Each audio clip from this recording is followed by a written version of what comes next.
Well, welcome to ALifeReal. My name is Darren Humphreys, down here in Christchurch in New Zealand, and with me today is my good friend Paul Boone in the UK.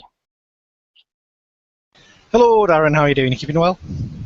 Yeah, I'm doing really well, Paul. It's a few weeks since we last talked, and we're here today talking about stories from the journey. And just by way of introduction, just going to play you this video clip to introduce a lady from the United States of America, from probably just about like a home of country music. I did see a mandolin and a photo of her family, but I'm not sure how much whether she's a country or a gospel girl from there in Nashville. Let me play this clip and then come right back to you. At 55 years old, Terry Jo Bichell is a couple of months away from earning a PhD in neuroscience. She says it puts her one step closer to achieving a goal she set out for herself 16 years ago, to cure her son Louis from a debilitating genetic disorder. A mother of 5, Terry Jo had spent her life dedicated to helping women and children, first as a documentary filmmaker in Africa, and then as a nurse and midwife. And then when I had my 5th kid, and he turned out to be diagnosed with Angelman Syndrome, I stopped caring about other women's children and other women's problems. And that's really true. Terry Jo shifted her entire focus to Louis. Angelman Syndrome, or AS, is a neurogenetic disorder characterized by intellectual and developmental disabilities. It occurs when the maternal gene UBE3A is either missing or damaged. That gene regulates the concentration of a protein important to development in the brain. For more than a decade, Terry Jo sought out researchers and helped fund experiments and clinical trials in the hopes of finding treatments for AS. Over time, she came to the realization that in order to really make a difference in the world of doctors and scientists, she needed to become one herself. During that time, research towards experimental treatments for AS progressed, revolving around ways to activate the paternal copy of UBE3A in the brain. The experiments proved promising in mouse models. The problem is that even if a drug is successful in activating the paternal gene, the researchers had no viable way to gauge if it is actually working, as changes could take months or years to manifest. They needed a litmus test of sorts. Terry Jo found one. As part of her study, she started working with Carl Johnson, a professor of biological sciences at Vanderbilt University. They discovered a link between AS and circadian rhythms with mice models showing that the disorder affects the biological clock. Our piece of the puzzle could be to use this biological clock phenomenon to see whether the therapeutic treatment changes the biological clock, which would suggest that yes, that therapy really is working. So if we turn the gene on, we can see, did the circadian rhythms get better or not? And we should be able to see that right away. Terry Jo feels her life has gone full circle, back to the days of helping others. And so all of this has been a push to cure my kid. And then in the end, I'm going to cure other women's kids. And you know what? That's so great. I met this new baby just a couple months ago, and I was looking at that baby and I was thinking, we're going to cure that baby. We are going to cure that baby. Terry Jo says she will not rest until that day comes. It's my great pleasure in person to welcome today Terry Jo Bichell. That's what we pronounce down here, from Nashville. Welcome to ALifeReal, into a conversation today, Terry Jo. Well, thank you. Thank you so much. I'm happy to be here. Terry Jo is, as I mentioned, lives in Nashville, and she lives there with her husband, David.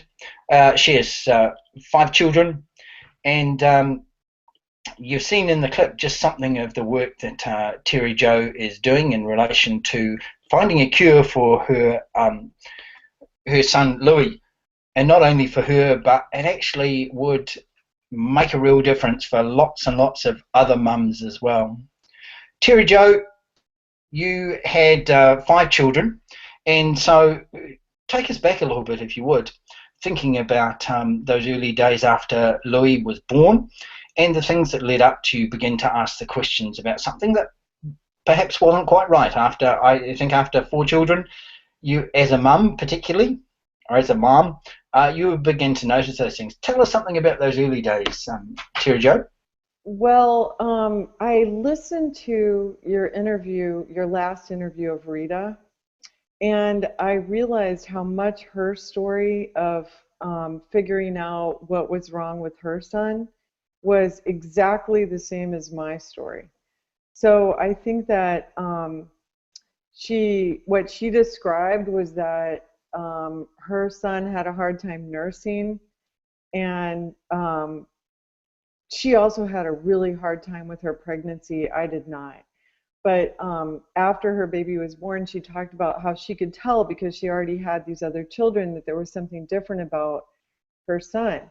And for me, it was exactly the same. I had been a midwife, a nurse midwife, and had delivered lots of babies and helped a lot of other women breastfeed their children.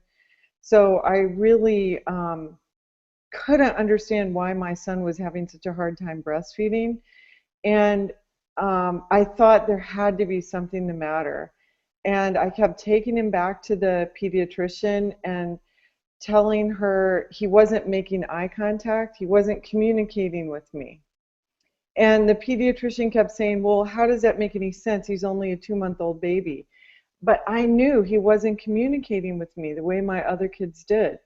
So I kept talking to her about it, and she kept telling me, no, you have girls, you have 4 girls, you're used to daughters, boys are really different, this is your first boy, plus you're getting older, maybe you're getting neurotic, you're pushing your children too hard, all these different things. And the truth is that doctors really need to listen to the moms, because moms really have something bigger than intuition. We really know. Not dads too. There are many dads who are full of that same amount of intuition. But at any rate, by the time my son turned 1, I had started to think, okay, I must be the crazy one. He must be fine. He's just going to develop on his own timeline, and I'm just going to accept him the way he is. And I took him in for his 12-month checkup, and finally the pediatrician said, there's something the matter with your son. And we took him to the neurologist, and just like with Rita, he was diagnosed with cerebral palsy. So exactly the same issue that she had, only I could not believe that, because as a nurse midwife, I felt I knew the causes or what usually came along with cerebral palsy, and that hadn't happened with my son. He had a piece of cake pregnancy, a piece of cake delivery, no oxygen issues. I really didn't think that he could have cerebral palsy. Plus, my husband is a doctor. He's a pediatric cardiac surgeon, and he takes care of lots of children with all kinds of anomalies and issues and problems. And we didn't think it could be cerebral palsy. So we started asking everybody we knew, all the geneticists and developmentalists and everybody that we could find. And we had all these textbooks, and we kept flipping in the textbook to look through all the pages, and we would come to the Angelman Syndrome page every single time, and the two of us would say, that's funny, he looks just like that, but he can't possibly have it because he's not cognitively disabled. We thought, he's so bright, he's so in there, he can't possibly have Angelman syndrome. So anyway, just to make this story come to an end, I was working in Mexico at a maternity hospital as a sort of an adjunct professor. And my husband was back in California in San Diego. I had all the kids and my mom with me while I was working down there. And they did a blood test finally for Angelman syndrome. And my husband received the paper. So the doc who gave him the diagnosis didn't even have the bedside manner to take him aside and say, I'm really sorry to tell you, but we know what your son's diagnosis is. He just left the lab result sitting on my husband's desk. So when my husband came to work that day and found that, I think that it was so devastating. I think for him it was like his son had died. I mean, we were in another country. We weren't with him when he got that. I had the baby with me. Louis was 1. And so I knew it was the same baby before the lab test as it was after the lab test. But I think for Dave, it was really, really hard. But for me, it was actually a relief because I knew there was something the matter, and now I had a name to it.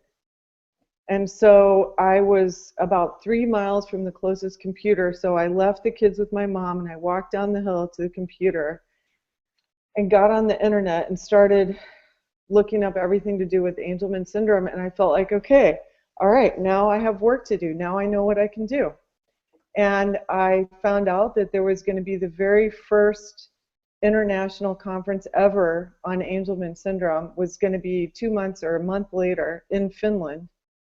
And so I dragged my mom to Finland, and we went to Finland, and I'll tell you the rest of the story in a minute.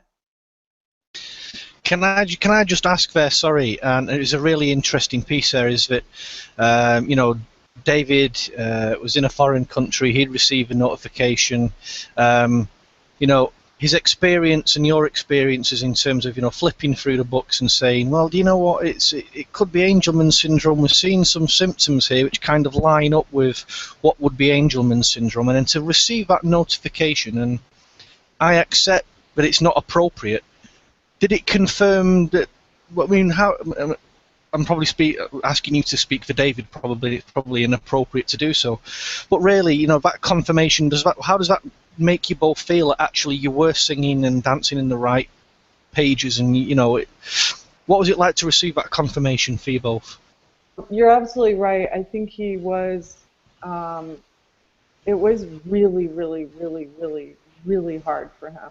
I mean, I think that he really was hoping against hope that everything was just going to be okay.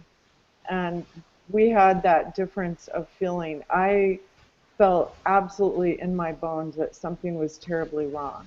And the truth is that I had worse scenarios in my mind. I thought, you know, that something even worse, I thought that he could die. I was so afraid that what was happening with Louis was a metabolic disorder which was going to kill him in another year. I mean, so for me, Angelman syndrome was really a relief just to have the name on it, and to be told that he's going to live a normal lifespan. I mean, at this point, that worries me too, actually, frankly. But at that point, that showed me, okay, I got time. We got this. No, indeed, and I'm kind of touching back on my own experience here as well. As I found out while I was at work, we got a call, and it kind of left our paediatrician left us almost a snail trail saying, oh, well, we're looking at chromosome 15, you might want to go on the internet and take a look at that. And as soon as you put that into Google, you end up at Wikipedia, and at Wikipedia you come down Angelman syndrome, and for me it was essentially a tick list, and that was the end of my working day, to be quite honest with you. I could barely compose myself. I then had to come home and, you know, have that discussion with Vicky as well. That's a different journey, that's our journey, that's not your journey. But, you know, when he came home, you know, he's got the news, you've heard the news via telephone. What was it like for the pair of you sitting down in a room together and then discussing, you know, Angelman syndrome, and discussing what options and how it was going to impact your family life from that point? Well, that's interesting. You know, I still didn't come home for more than a month, I think, because my stint in Mexico still went on for another month or 6 weeks after that.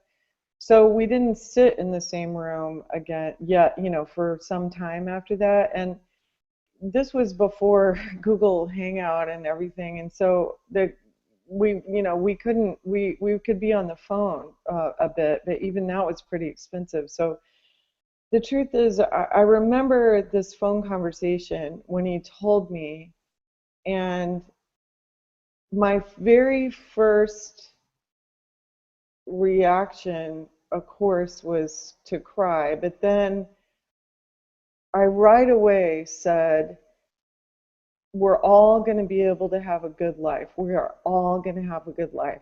We are going to make sure that we all have a good life. And I had my other kids all around. And, you know, maybe that is the big difference too, because you want to show them that everything's going to be okay. So they're all there with me and my mom. And I remember, you know, looking up at my mom and saying, Mom, it's okay. Everything's going to be okay. And I think really we, you know, have done a good job at making sure that that's true, so that all of our other kids have grown up now. They've had really great life. They adore their brother. He's has a great life. You know, Dave's career has gone on. We've been able to pursue all kinds of things that we care about. My career has gone on. I mean, things are different for sure. Things are definitely different than we would have predicted or would have wanted, but they're great. Don't get me wrong. I am not pie in the sky about having a child with a disability. I do not think it is a gift. It is not a gift. And I do not think that God chose me or that the child was put in my family for a reason. I think it's just really bad luck, and we're dealing the hand we've been dealt. And it turns out we can do, you know, we can play the cards pretty well. Terry, you were talking about things being bad luck or how those things came about. In an article that you wrote and that was published in Angelman Today, and this is just a little plug for those of you who might be watching ALifeReal today, a conversation that Paul Boone in the UK and myself are having with Terry Jo in Nashville in the United States. Angelman Today is a great online magazine. You can find that on www.angelmantoday.com. You can also find them on Facebook if you were to Facebook search Angelman Today. There's lots of really great resources from people all around the world, people sharing stories, people talking about what's happening in different parts of the world in relation to people whose lives are impacted by Angelman syndrome. Just to go back to what Terry Jo was sharing, just a little plug there. And you were talking about beginning to ask those questions or reflect upon, was it something that happened in my life, or was it something I did, or was it the fact that, you know, some people sprayed, you know, was it DDT or something, maybe close to your family home. And something that you talked about was that in the whole area of chromosome number 15, there's sometimes or often an area of weakness where things can just sort of fall out or things don't quite work properly. What was the point at which you discovered that, and that sort of answered your questions about was it this or was it that, so that you've come to that understanding in terms of the luck, so to speak?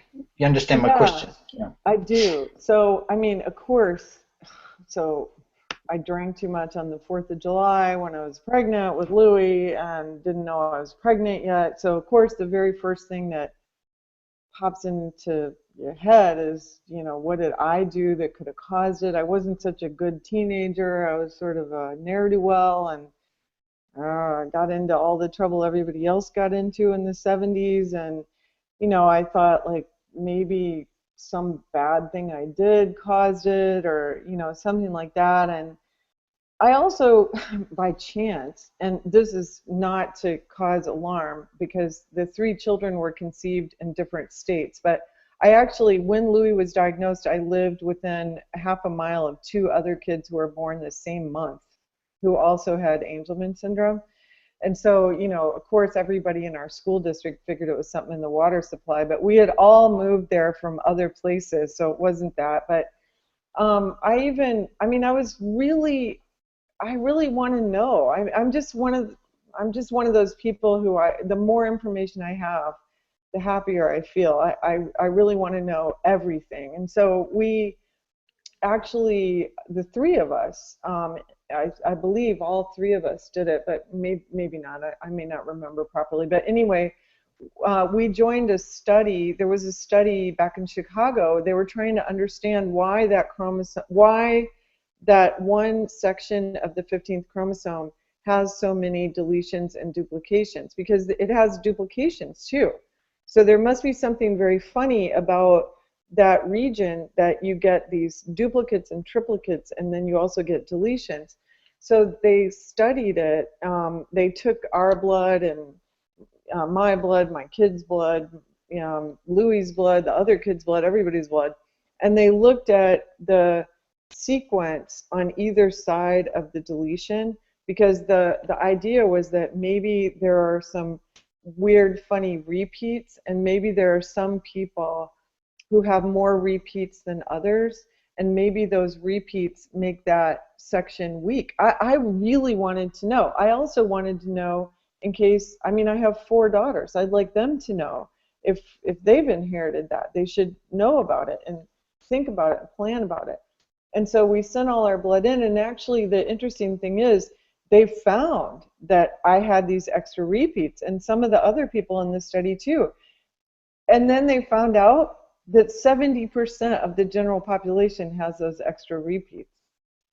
So the point is that everyone walking around has those extra repeats, and there's something about those repeats that make that part of the chromosome just prone to having problems.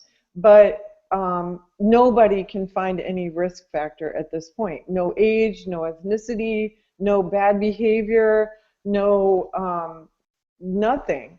And so at this point, every single woman supposedly walking around has a 1 in 10,000 chance of having a child with Angelman syndrome, and every single woman walking around has 10,000 eggs.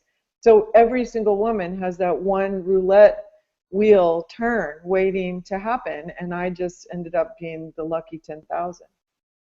How did, when you learned those results and those things, how did that make you feel? You know, well, happy. I mean, I keep answering happy about everything, but I mean, there's another relief, because really, I mean, I feel still guilty. Like someday someone's going to find some risk factor in something I did. I watched too much television. I drank too much beer. Who knows, you know?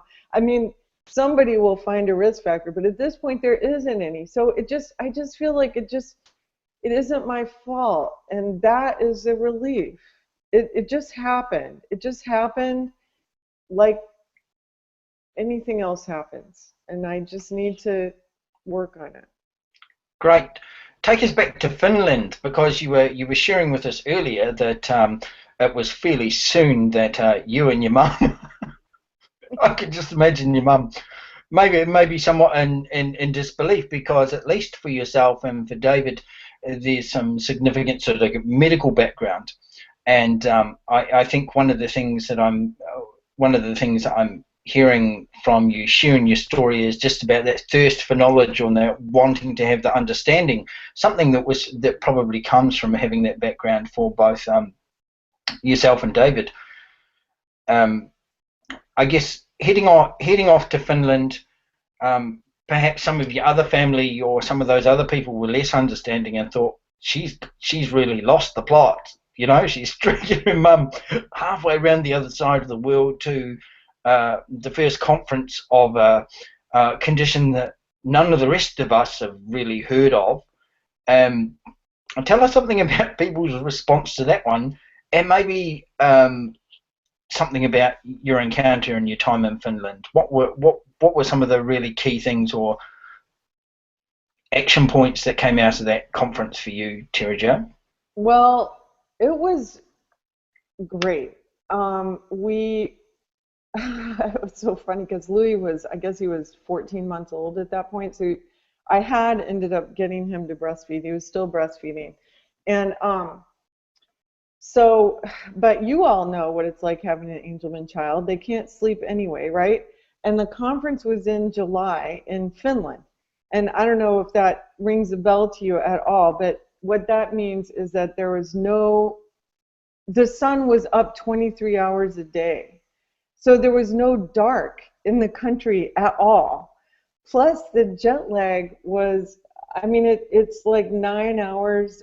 We lived in California then, so it must have been like 10 hours different. So the jet lag was incredible. So I dragged my mom and the baby to Finland, and the conference had been broken up, so they had the family sessions in one big conference room, big, and then they had the scientific sessions in another big conference room. So Mom and I sort of looked at each other and said, okay, you go to one, I'll go to the other. And my mom, actually, it's perfect because she had been a special education teacher. So she had always taught kids with, she actually taught kids with behavior issues and dyslexia. So she had never had a child with Angelman syndrome, but still she was really well equipped to learn about education and all of that. So she went to the family sessions, and I went to the scientific sessions. So I got this, before I went to the conference, I went back to California and sat down with Dave on the couch, and he basically tutored me in the science. So remember when we got the diagnosis, I was in Mexico, he was at work in San Diego. So he read a bunch of academic articles, and by the time I got back to San Diego, he really understood exactly what was going on. So I didn't even have the vocabulary. So he sat with me and basically, read the articles sentence by sentence. So he gave me this crash course in the science. So then by the time I got to Finland, I could at least have the vocabulary. So I would go to the science side. So I'll get back to that in a minute. That was so inspiring. But the funny part was that it's Finland, and it's the middle of the night, and I have a kid with Angelman syndrome, and I'm trying to share a room with my poor mom, who I've dragged all over the place. And so, of course, the baby's awake all night, and Mom couldn't get any sleep at all. So at least for her to have some sleep, I took the baby downstairs to the lobby, and I was just pacing back and forth in the lobby with the baby at 3 o'clock in the morning. And the funny thing is, so Art Bodette couldn't sleep either.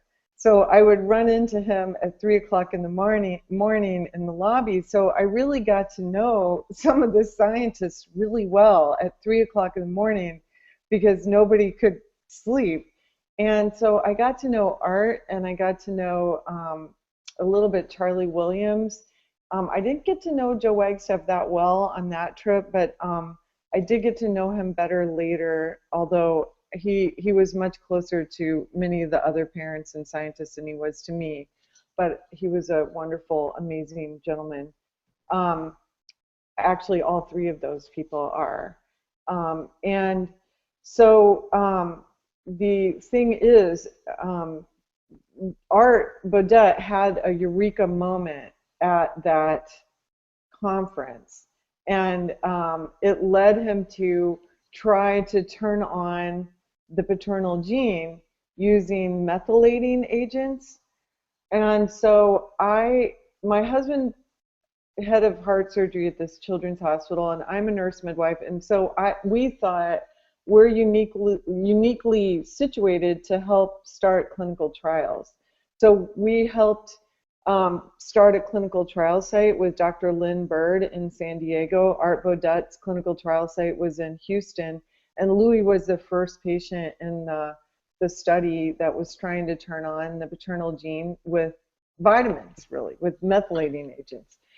Terry Jo, can I just interrupt you for a minute and just ask, what are the years that you're talking about when this conference was happening, just for some people?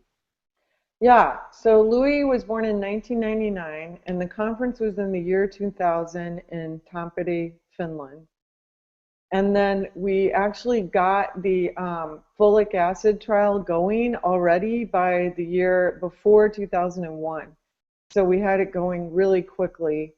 And that's because folic acid is, FDA approved, over the counter, stuff like that. But we were still giving it in mega doses, so it was still a clinical trial, but it didn't work. But it was a good try, and we got some good science going, and we also got clinical trial sites going, which was very exciting. It was the first clinical trial to ever happen for Angelman syndrome, and for me, it was, you know, this is what we had to do. We had to roll up our sleeves and start trying stuff. Terry Jo, was there a point already? I think I'm hearing that you've already decided that this is where we go. So in between the month from when you had the diagnosis of Angelman syndrome for Louis, and then sitting down with David, and then going to Finland, I think I'm hearing for you already in your mind, this was it's an absolute no turning back moment. Do you think it was something that you made a conscious decision to do, or was it something that you just knew? And we would say here in New Zealand, you know things and you know that you got to do stuff. I never once hesitated. I always thought, this is what we have to do. We just have to do it. I mean, when we first started doing the clinical trials, I was still working as a nurse midwife, and I actually really loved delivering babies, and that was so fun for me. So it was actually hard for me to give that up, but I realized over time, it took me until probably 2005 to give that up, but that was a no-brainer. I mean, babies are born in the middle of the night, and so the sleep thing reared its ugly head again, and so I would be up all night with some woman in labor, and then I would come home, and then Louis wouldn't be able to sleep, and so it would be days without sleep, and so that it had to go. But also, I really realized that I wanted to, this is the thing I think you are quoting me on. I think I realized at one point that my passion wasn't anymore for the deliveries of the other women. My passion wasn't anymore for teaching poor people how to breastfeed or making sure they had natural childbirth or something. That was all fun for me, but that was the hobby. My passion was getting the chromosome to turn on the 15th chromosome. Let's turn it on. Come on, that's all we gotta do. We just gotta turn it on. And it just felt to me like it could be done, and it can be done. I mean, that's the crazy thing. And yes, it's been 15 years, and at this point I do realize that, you know, it may not make a huge difference in Louis' life, but really 15 years is short to do this, and it's close. I mean, it's really close. It's probably going to be done. It's probably going to be done in the next couple of years, tops. So it's happening, and for me, that was I never hesitated. And I have arguments with lots of people. I mean, there was a good friend of mine here in Nashville because everybody has something to do with music except me, except for, you know, that some people have to be in the audience. But anyway, there's a really, really good songwriter here. I adore him. He's a really good friend of mine. His name is Reggie Ham. And he wrote a beautiful song about not fixing something beautiful. And I can't remember all of it right now, but it has to do with, like, you would never put the Leaning Tower of Pisa upright. You'd never, like, make the Mona Lisa with a bigger smile. That imperfections are part of beauty, and that we, you know, that life is about accepting those things and understanding the beauty there. And I respect that. I respect him so much, and I just totally disagree. I mean, yeah, I don't want to drag the Leaning Tower of Pisa upright, but I mean, for me, if my kid, and I've said this a lot of times, but I mean, if my kid had a tumor, I would have it removed. If my kid was missing a leg, I would hope that I would help him get an artificial leg. And for me, what Louis has is very tiny. It's just a gene, but it's exactly the same thing. For me, there's just no question about it. I don't think that UBE3A is Lou. I don't think that Lou is all about UBE3A. Lou is Lou, and he's going to get to come out when we fix his UBE3A. That's how I feel. That's how I've always felt. I am so angry at that UBE3A. That I'm going to fix. I'm going to fix it. Go ahead. Yes, I'd better take myself off mute there, sorry. You're saying some stuff there, Terry, which rings for me some really, really interesting questions.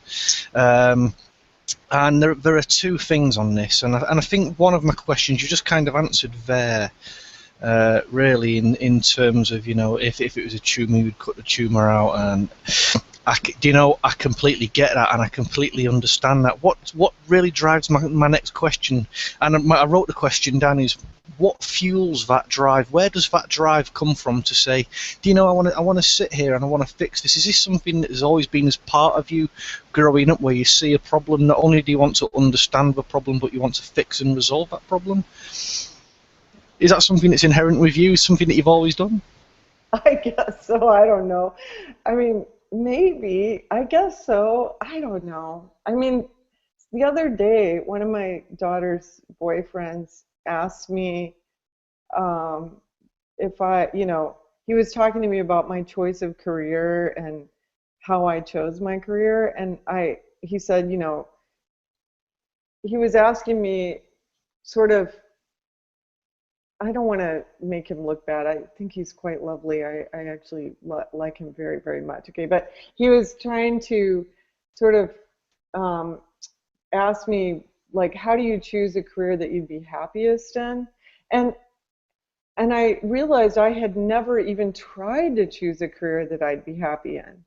I never did any work or anything because it would make me happy. I did it because I thought it was really important and it was driving me.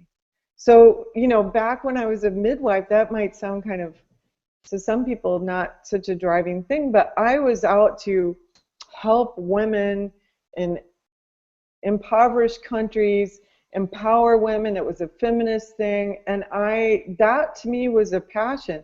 As far as doing it because of the lifestyle or something, that wouldn't have ever entered my head. So I think that for me, I've always been driven by a cause of some kind, and that's what happened here. This cause just shifted. It shifted from whatever I cared about before to Angelman syndrome.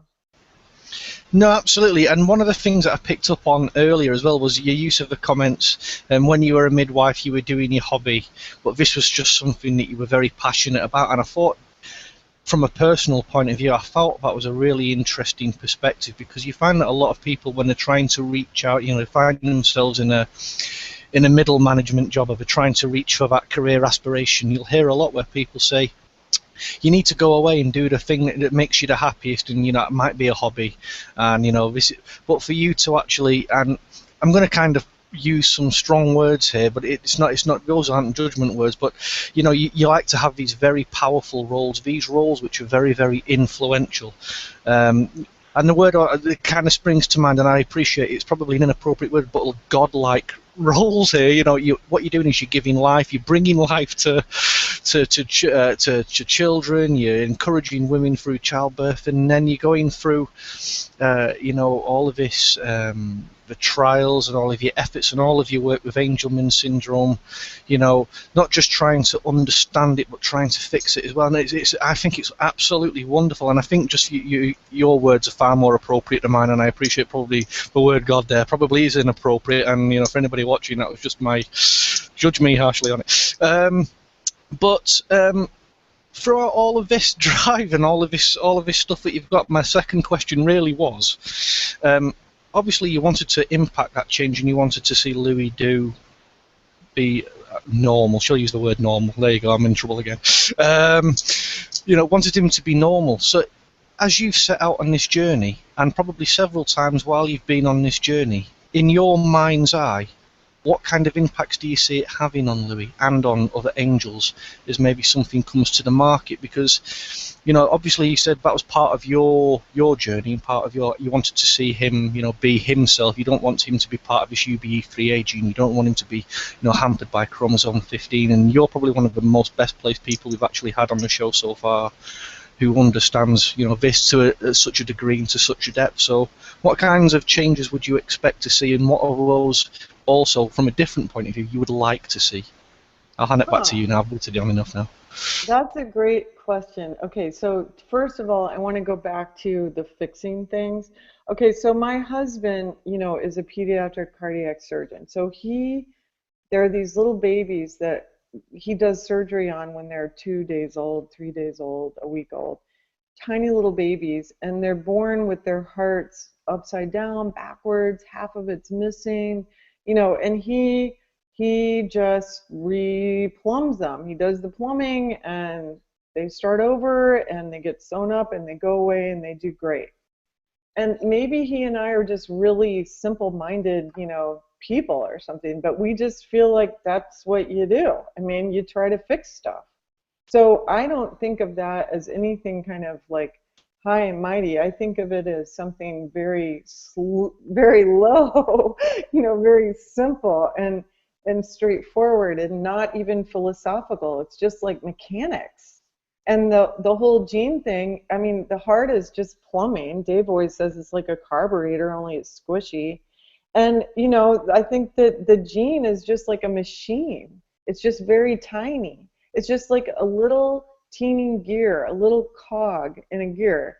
So as long as you can imagine it like that, you realize that all you need is the right screwdriver, and you're going to fix it. So in fact, it's really not sort of this grandiose thing. It's actually the opposite. But anyway, the question you had about Louis, and then I want to say one other thing. Oh my God, I'm talking too much. But anyway, Louis, I don't even think I ever thought that if we were able to turn his UBE3 on, that he would suddenly act like a typical child. I mean, I think that it's more like that the fixing thing. Like if you need a mechanical hand because you don't have a hand, then let's get you a mechanical hand. And it may turn out that in real life, I mean, I know a girl, I have a friend who in fact was born without an arm, and she has a mechanical arm that she can use, but a lot of times she doesn't use the mechanical arm. But she can use it if she wants to, and it's there for her. And I sort of think that if we didn't try to give her the mechanical arm, if she wanted a mechanical arm, that it disempowers her. So with Lou, if we can turn on the UBE3A, which is the only thing that isn't working, well, he has a deletion, so it's a little bigger than that, but you know what I'm talking about, then we are sort of denying him a wheelchair. I mean, I just feel like it's almost a responsibility for us to do this. It doesn't. So if he at 21 years old is able to take some medication, which I really firmly think he will have, that will turn on the UBE3A. Well, what we know about in mice at this point is that it probably won't make any difference on his motor skills. It won't make any difference on his seizures, although he's very lucky. He hasn't had seizures in 12 years, knock on wood. It probably, won't make a lot of difference on even anxiety, maybe not even sleep, I don't know. He probably, who knows, maybe he still won't be able to talk. Okay, but what it will do is it will let his neurons, and we know this from the mice, it will let his neurons respond to stimulation. So his neurons will work better. And maybe just that will help him. Maybe that will make him be able to react faster. Maybe it'll help him be able to think of two ideas at the same time. Maybe I won't even be able to see any difference in him. Maybe we won't even be able to tell, but maybe he will be able to tell. And that's the main thing. So. Thanks, Terry Ann. I think you bring just a real unique perspective to talking about the work that's been done there. It's when I first moved to Vanderbilt, I worked at the Vanderbilt Kennedy Center for Research on Disabilities, and my boss is now the director. My boss, who was my boss then, is now the director of the Kennedy Center. And we've had this ongoing debate, in fact, where I think that a lot of people have a hard time teasing apart the cognitive disability or the mental retardation from the person. And I think that is a form of prejudice almost. So that the person, because the person has a cognitive disability, I don't think that is necessarily the most important thing about the person. I mean, I think that a person with a cognitive disability can have lots of other qualities. Good sense of humor, likes animals, affectionate with the family, hates, chicken, I don't know, whatever. And the cognitive disability is just one thing. But I think that one of the hardest parts that people have when they talk about curing Angelman syndrome is believing that it's possible to help the cognitive disability.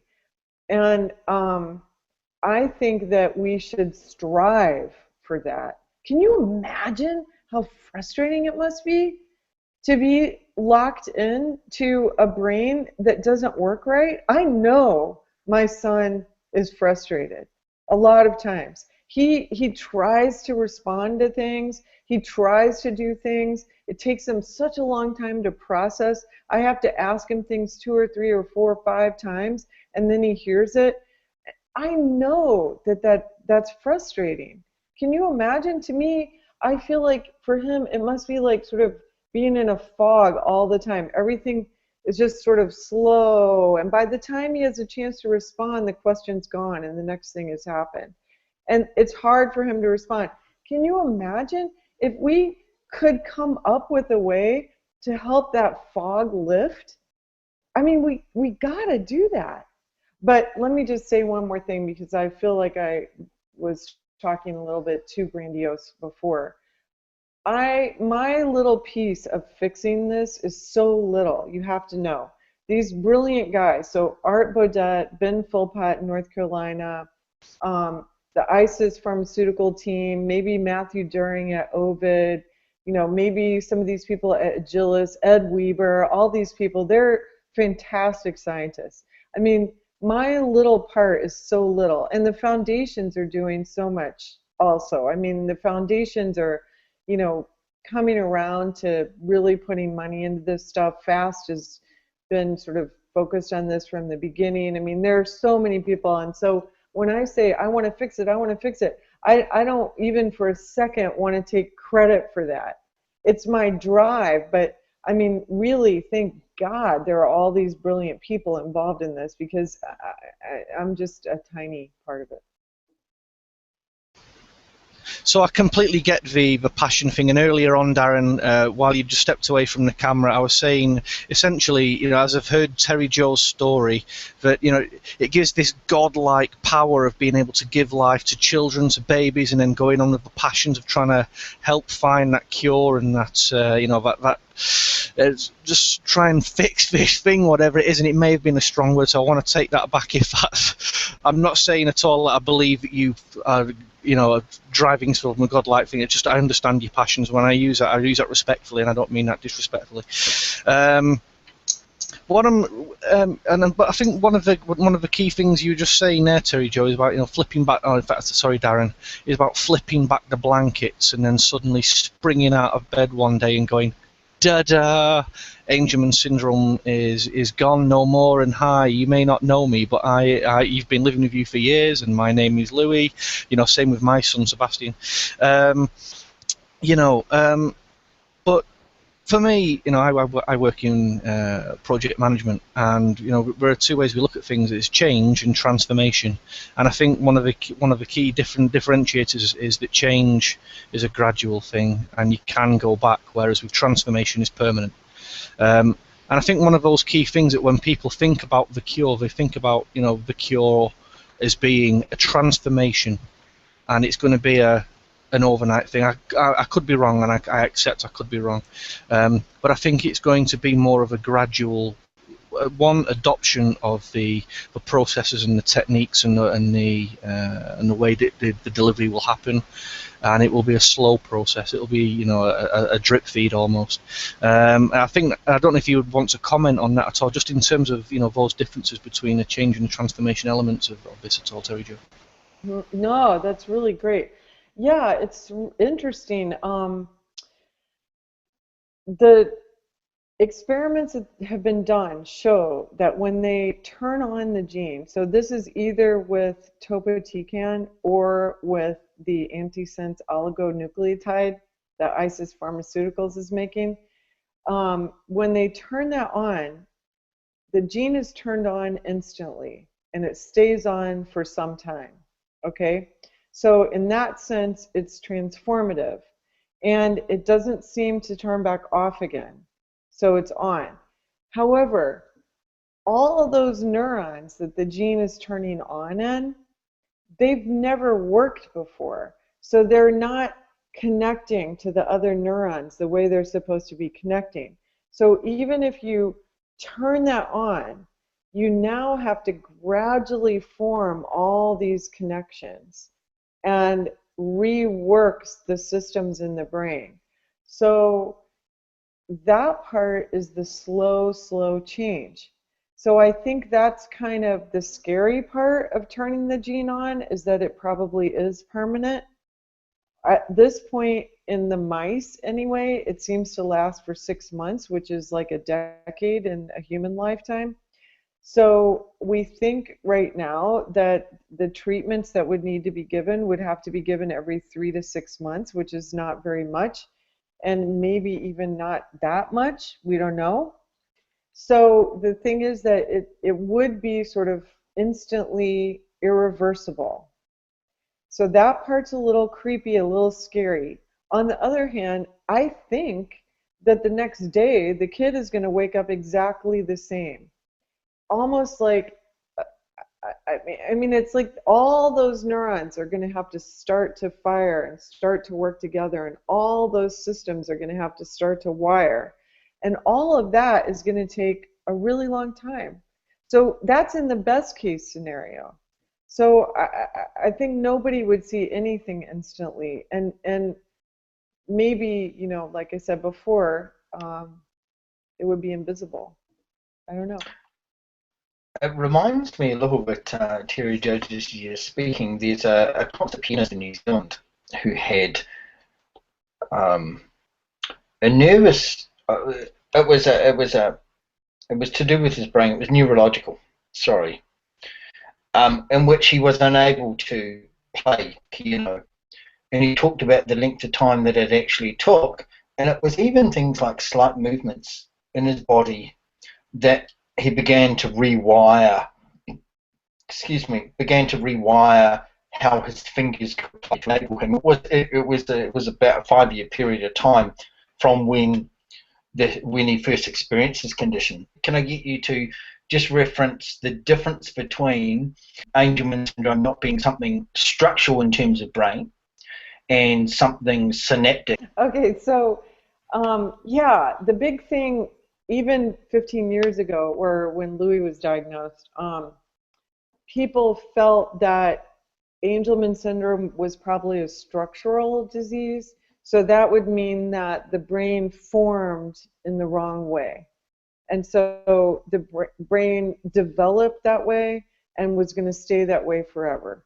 So that would mean that, you know, maybe this neuron was never even nearby that neuron, so it could never connect together. So the structure, you could never change it. But what we've learned, we think, in the last decade is that it is not structural, and in fact, this is also true for a lot of autism, although there are some structural problems too. But like with autism, sometimes there are too many neurons that are formed, and there are just too many neurons. So that's a structural thing. But what we think with Angelman syndrome is that the neurons are there and they're touching the way they're supposed to. And that little space between the two neurons, that's the synapse. So these two neurons are right there where they're supposed to be, but they're not communicating to each other. So if you could just give them the right ingredients, they could communicate. And then once they communicate, they can form those connections. So when people say, so now we think, we hope, that Angelman syndrome is primarily a synaptic disorder, so that as soon as we can actually get those neurons to work, they will connect, and then they will start doing what they're supposed to do. So that's the difference. And I should tell you this story. So when Louis was about 6 years old, maybe 5, he was in a study in Houston, an MRI study run by Dr. Sar Peters. And they were trying to see whether there were structural issues. And people really hadn't done MRI studies. So this was almost 10 years ago. And so I have these other children, including a set of identical twins. And my poor identical twins, they've been the controls for every experiment. And so they were down there being the controls in the same MRI study. And so one of them was getting her MRI while Louis was actually waking up from anesthesia. Because for an Angelman child to sit still for an MRI, they really have to be put under anesthesia. For a typical child like my other kids, you just tell them to lie still and they get their MRI. So one of the twins was getting her MRI. Louis was waking up in the recovery room, and I had the other twin with me in the recovery room. And she was ready to get her MRI. So she had on a hospital gown and nothing else. And Louis was lying in bed wearing his hospital gown, and he was still under anesthesia. And he finally started to wake up, and he opened his eyes. And Rosie, because she's a good big sister, she said to him, "Ha ha, Louis is wearing a dress, ha ha ha ha." She was like 10 or 11 or 12, I forget. So Louis looked up at her and said, "What?" And I said, "It's okay, Louis." He said that. Sorry, I'm messing up the whole story. I turned around to Rosie and I said, "Rosie, did you hear him say what?" And Rosie said, "Yeah, I heard him. He said, what?" And we thought, well, maybe his mouth just kind of went, what? I mean, maybe it just made a sound. Maybe that was nothing. So then I kept talking to him. I said, "Louis, it's okay. Remember, we're at the hospital. The doctor wanted to look into your head. Everything's fine." And right then, Rosie resumed her, taunting. And she's back to, "Louis wearing a dress. Louis wearing a dress." And he looks up at her and he says, "A dress?" My Angelman son said, "A dress." Rosie and I started jumping up and down. We're holding hands and we're leaping up and down. And we said to the nurse, "Did you hear that? He said address. Did you hear that?" And the nurse didn't know anything about Angelman syndrome. And she said, "Yeah, I heard him say address." And then we turned back around to Louis, and he looks up at us, and you could tell that he suddenly realized he could talk. And he started to pressure speech. He was babbling. He'd never in his life babbled before. He started saying, as fast as he could. It was all these sounds and consonants coming out of his mouth. And then it dwindled, and then it was gone. Wow. Goodness me. I don't even know what to say to that. I mean, that story alone is a very, very, very, very powerful story indeed, you know, and I don't even know, Darren, I mean, let me bring you in on that. I mean, what kind of impact does that have on you hearing that? Goodness me, I was laughing my head off.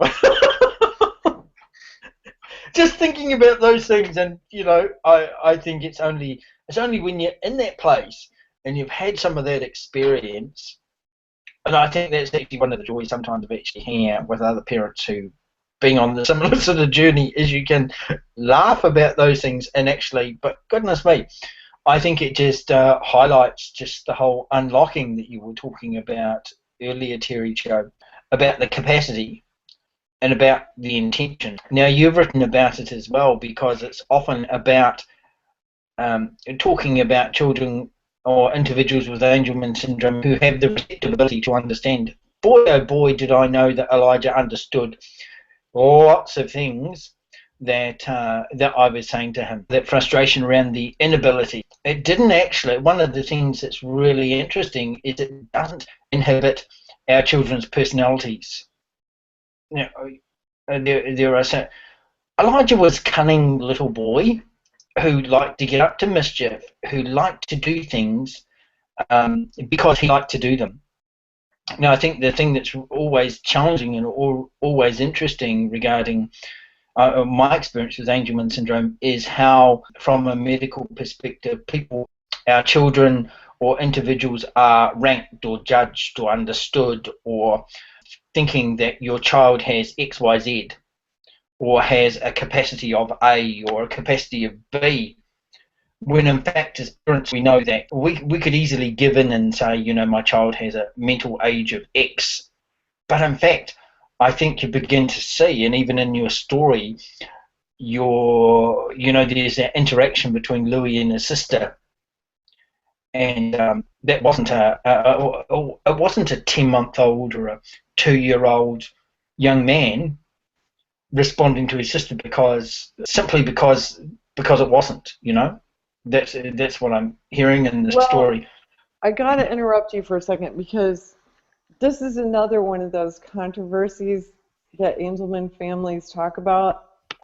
And so they say, you know, to say my son's like a 2-year-old in a 16-year-old body sort of thing.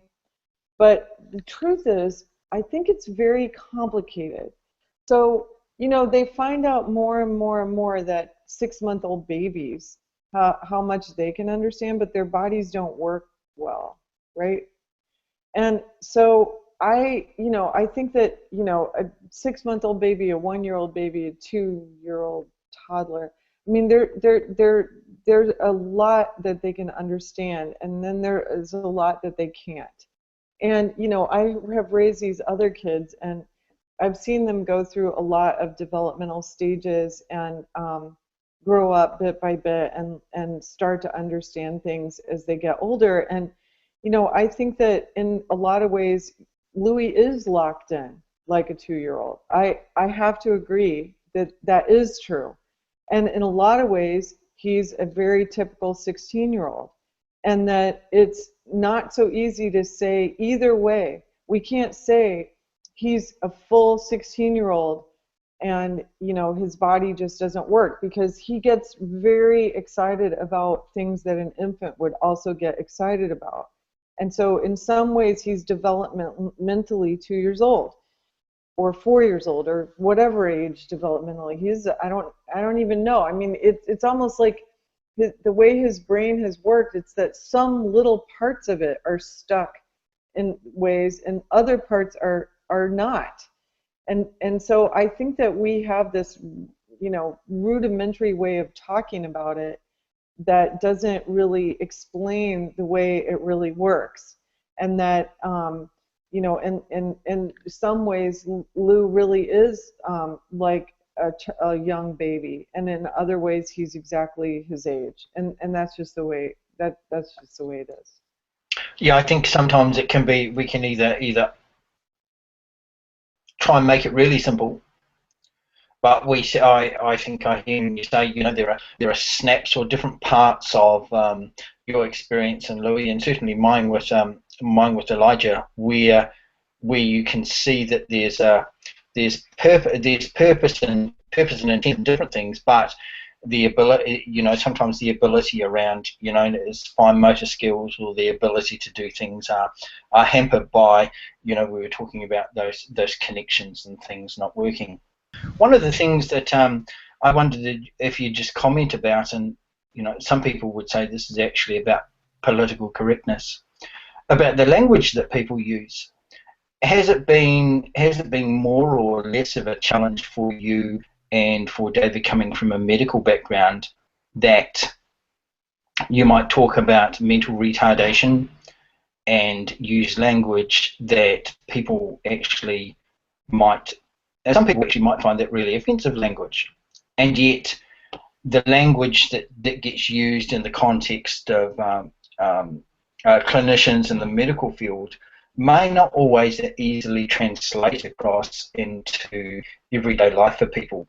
Are people too invested in the language that potentially gets used to describe their children? I think that is a really good question. When I came to Vanderbilt, which was only 9 years ago, the building I worked in was called the Mental Retardation Building. And they studied kids with developmental disabilities. And the word mental retardation to those professionals was not an insult, and they would never in their lives use it as an insult. It was a descriptive term. And so then when people started switching to cognitive disabilities, it felt sort of just like a euphemism, really, because, and I feel like in the end, all these terms kind of go in cycles, and 20 years from now, we'll probably have another one, because intellectually disabled will become a problem. So for me, it's I don't ever want to hurt anyone's feelings and offend anyone, and I also feel that it shouldn't, as long as those terms are not used in a pejorative way, as long as those terms are just descriptive. And I know that there are a lot of things that my son, he can't talk. He's nonverbal. That's descriptive. Okay, that's not pejorative. It's not an insult. He's nonverbal. And I know that he can't make change when we go to a store, even if I put the money in his hand, even though he knows how to match, a quarter to a number that says 25 cents, which is pretty good for most children with Angelman syndrome have a hard time doing that. I know that he's cognitively disabled. People argue about that. In my view, it's semantics. If I didn't acknowledge that he was cognitively disabled, I would have nothing to fix. Obviously, things are not working right, and we need to call a spade, and call it whatever you will. We have to make it better. So, I mean, I don't know if that answers the question. For me, Terry, is that I feel in some context, and this language that I'm about to use might be offensive as well, I just feel that sometimes people just need to grow a pair of balls, to be quite honest. If somebody yells across the street and calls my son a retard, for me, contextually, that's offensive, absolutely. If I'm sat in an office with a medical professional and they use the term medical retardation, I'm a grown man talking about adult topics where, the best interest of my son and my family are kept. And for me, it's just about being able to, And I completely get where Darren's coming from that PC, because in some respects I think the spectrum has taken us too far to the left and too far from the right, and I think sometimes it's about context, and people just need to, you know, be aware of the context as well. So thank you for answering that, and you know, I'm completely on board your ship there. I think, you know, just people just need to just take the context of what way it's intended and the people that they're speaking to, rather than just being offended by the word itself and the use of that word. What we've done so far through this interview, I'm sorry, Darren, this might just go on a little longer than you expected, is we spoke about Terry Jo, and we spoke about Angelman Syndrome, and we spoke about Terry Jo, the professional, but we've not really gotten onto Terry Jo, the AS mom. Yeah? Is that yourself and David are professionals, you're very medically driven, you're very passionate about what you do. You both come home, you slam the car door, you open the front door, and there's Louie and there's your family. You've got 4 beautiful daughters, you've got Louie. How do you guys cope? You've got 4, you know, grown-up daughters. Now, how do they contribute? How does having, you know, do you have your own time with David where you're able to cope as a family? You know, what were your coping mechanisms when you were in training and when you were going through your own personal development? I'd just like to hear a little bit more about you and all of that. That's nice. Let's see. Well, I know there was a long stretch of time, even before Louie was born, when I had a lot of little kids, and in fact I had twins and a 2-year-old, and that was a pretty crazy time, and that was before Louie was ever born. And I remember thinking that the way to stay happy was you had to carefully titrate your caffeine and your alcohol. Talk about politically correct. As long as I had enough caffeine in the morning and a little cocktail at night, everything worked out pretty fine in between. So, I mean, I think, frankly, my whole life is a genetics experiment, and Louie's just one part of it. And what I would say is that I think happiness is partially genetic, too. I think I'm genetically incapable of being depressed. And it just, you know, I've tried, and it just doesn't work for me. So I think that the best coping skill that Dave and I have is we just sort of keep showing up and keep being interested in things. And so, you know, we have a little farm here. We have chickens. We have horses. We have beehives. We have, you know, a historic house. We renovate things. We have a little Airbnb that we run. We have, you know, we have a lot of stuff going on, and we're busy, and you know, we it's fun. And we have cats and dogs, and our kids are so great. I mean, they love coming home. They love coming home, which is so fantastic. I mean, I have kids now that live in New York City, and they want to come visit once a month just because they love to be at home. And you know, how do we really cope anymore? I mean, I don't really drink so much alcohol anymore. I'm getting too old. Now I'll have to say it's all just about titrating the caffeine, I guess. But I mean, the thing is that I think you just keep showing up. You just put in your hours, and the days go by and life is good. So, if I can ask you, and I ask this question to all of our guests as well, and you probably know which question's coming next, is that if a Terry Jo now was able to go back 10 years, you went in a time machine and you met Terry Jo, let's not say 10 years, let's go back 16 years. Give me 3 things that you would tell yourself about the journey that you've been on as an individual, or maybe something about that as the entire family that you would maybe impart to yourself as 3 pieces of wisdom. Huh. Okay, so I would say the 3 most important pieces of wisdom. Okay, number 1 would be get help, meaning get enough people on the team. You know, get somebody to give you a break, get some, so you can spend time with your husband. I mean, Dave and I just went out for a date right before I got on this interview. So, you know, we do still go and do stuff. And when Louie has a babysitter, we quick, you know, look around and run out and go see something, go do something. I mean, I would say take advantage of those moments And if I then can would just say, interrupt you on that one there as well, just I want you to carry on. I do genuinely want, but I think that's a really important point as well. Is to say, I think AS and sometimes the individuals in the community are so very. I don't even know what the word is I'm looking for here, but I think sometimes there's a bit of a divisiveness, there's a disconnect between the families because there's just so much going on, and maybe there's standoffishness from other family members, and the integration of a family unit just seems to disassemble, it disintegrates from within. So I think you make a really key point there, and that would be one of my key takeaways from this conversation already, and it's one of mine as a family as well, as we do try and spend as much quality time together as we can as individuals, as partners, as husband and wife, and I think that's very important. Sorry for interrupting, but I agree with you. That's okay. It totally is, and I think we all ignore it too much, and we got to do that more. But the other thing I would say, the most important thing of all is don't think about the future. Live today, because today is totally good. Today's fine. I mean, if you think about the future, it gets scary. So don't think about it. Just do the best job you can today. One foot in front of the other, and then it'll all be all right. And have your coffee in the morning and a nice drink at night.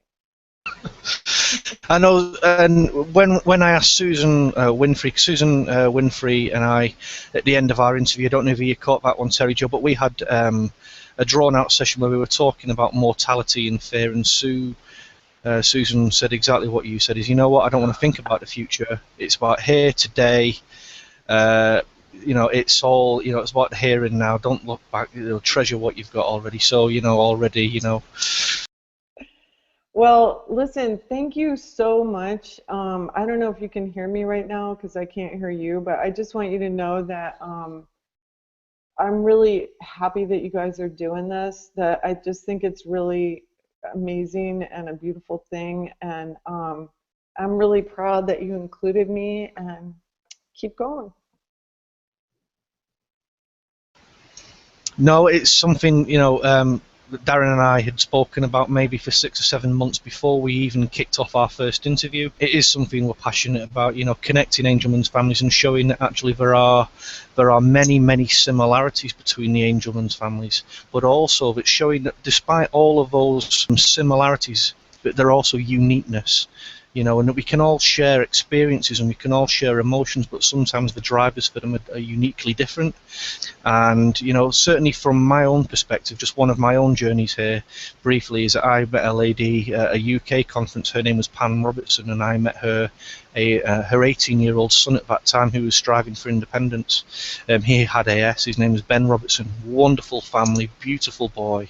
And he became very much a catalyst for me and my aspirations for my own son, Sebastian. But their journey is uniquely different to my journey. But if I was able to achieve just, with Sebastian, the percentage of what Ben and his family have been able to achieve through the course of time, I would be absolutely overjoyed. And for me, taking Pam Robertson's story, and for any of the other Angelman's parents whom I know and have connected with, and understanding their journeys informs my journey as well. There may be similarities, there may be differences, but I can use that to inform myself about the decisions I make and about the journey that we go on.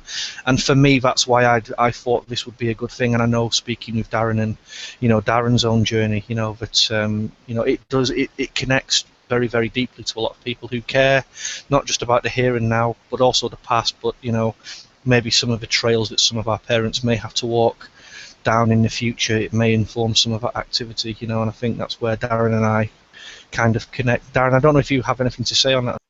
Thanks, Paul. Yeah, absolutely. I think that lots of people have spoken, particularly this week. Yay! Happy 100th birthday to Harry Angelman.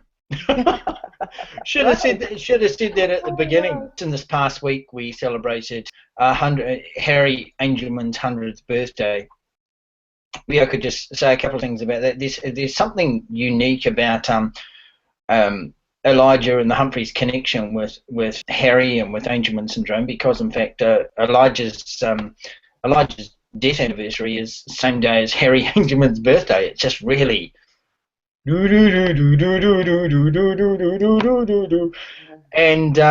I discovered that, a couple of years after Elijah died. But I've always been absolutely fascinated by Harry's story and his journey. And I think what I've heard you share today, Terry Jo, is something not unlike being in the steps of Harry Angelman. About that passion and drive, he began to recognise these clinical things in his patients. And but the things that preceded that, and part of the precedence of that was in Harry's story about how when he became a paediatrician, and then during the Second World War was assigned to work with Italian prisoners of war. Maybe had that not happened in those early days, he may not have had a love of Italian or a love of the art, that he would go and he would see the picture of the boy with the puppet and then feel inspired. I heard there's a conversation. I really hope that the Angelman Syndrome Foundation may actually put the conversation with Harry and Audrey Angelman online at some point in time. I watched it a number of years ago now, in which he begins to just share about that story, where he almost ummed and ahed a little bit when he was thinking about, do I write and do I publish the paper on happy puppet children? And it was seeing that art was a catalyst towards that, and that would, his paper and those things would sit and wait for some time until there was reference back, and his, just that drive to want to do those things. I see very much what you've shared, Terry Jo, as really just being in the spirit of that. Harry Angelman's spirit. And I think there are a number of people, that you've talked about, Art and Joe and Charlie Williams and some of those guys that I think, even now, some of those people who met Harry, I think there's something about the personality of who Harry Angelman was right back in those early days, of beginning to want to get to the end of and wanting to do some things and wanting to document and wanting to put those things down. And I've always been really inspired by Harry's story, and I'm in a place to be able to meet him on the journey. But it's been great to be able to have that and to have that conversation with you, particularly this week, as we've recognised Elijah's passing. And there's something too about in me that, although maybe our perception or how we see Angelman syndrome may be quite different, the catalyst of Angelman syndrome and the catalyst of Elijah and the catalyst of his death has enabled me to. There's just a drive in me, to have the conversations like Paul and I talked about, sharing the journey with people, because there's nothing quite like for parents to be encouraged by other parents. Often we like to showcase our children and we say our child walked, or our child did this, or our child did that. But for me personally, and this is part of the whole drive for me in working with Paul around ALifeReal, and I'm going to sign off too because I've talked for far too long, is to get parents, get other parents on the other side of the camera and share the journey. So it's been a great joy and great encouragement to have you with us, Terry Jo. Thank you for sharing your journey. Thanks for sharing the personal stuff. Thanks for sharing the professional stuff. Thank you for helping put some things in perspective. And both Paul and I are really excited about the journey that we're on. So I'll let Paul finish off, but if you like what you've been seeing, please subscribe on the YouTube channel down below. Give us some feedback or comments as well. Just to let you know, coming up next, the next guest we have is Pam Lyman. Pam Lyman is a mum of Connie, who has Angelman Syndrome. She began to pull together a series of stories in a book called In the Company of Angels. So we're going to be taking some time to talk with her as well. And if you would like to take an opportunity to share your journey or to share some encouragement to other families out there, please don't hesitate to contact Paul or I at ALifeReal@gmail.com, And I'll just hand over to you, Paul, to close off today. Thanks again, Terry Jo. Yeah, no worries. Thank you, Darren. And Terry Jo, I'm going to come back to you as well and just let you have our closing words. But, just to echo Darren's comments already, thank you very, very much for joining us on the show. Thoroughly enjoyed this conversation with you there. I can't reel back my God comment enough in my own head right now. I'm reeling it back the whole time, so please go easy on me. Absolutely wonderful conversation with you. I thoroughly enjoyed it. I've learned not just a lot about Angelman Syndrome, but I've learned a lot about Terry Jo as well.